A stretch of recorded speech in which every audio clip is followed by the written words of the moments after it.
تو غیبت کی سنگینی اس کے جو ہے نا مذمت کا اس کا بیان چل رہا ہے۔ تو ایک مرتبہ رسول اللہ صلی اللہ علیہ وسلم تشریف فرما تھے، آپ کے پاس دو عورتیں آئیں مسائل پوچھنے کے لیے۔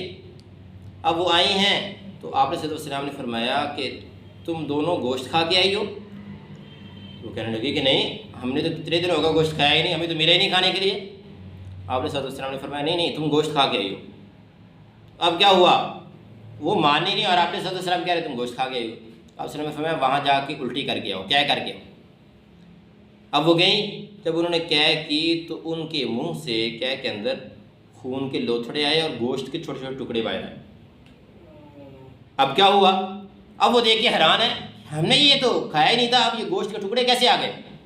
تو آپ علیہ السلام نے فرمایا ابھی تم کسی کی غیبت کر کے آئی ہو، ابھی تم کسی کی غیبت کر کے آؤ، تو گویا کہ تم اس کا گوشت کھا کے آئی ہو، وہ باہر نکل رہا ہے۔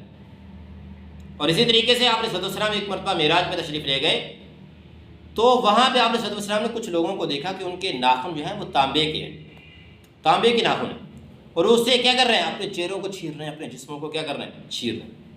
آپ علیہ السلام نے فرمایا یہ کون لوگ ہیں؟ پوچھا یہ کون لوگ ہیں؟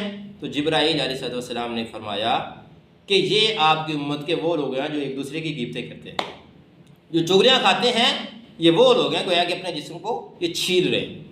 تو یہ اتنی مذمت غیبت کی ہے، لیکن ہم اس سے اتنے ہی لاپرواہ ہیں، اس کو ہم اتنا ہی لاپرواہی میں لیتے ہیں اور اس سے بچنے کی کوشش بھی نہیں کرتے۔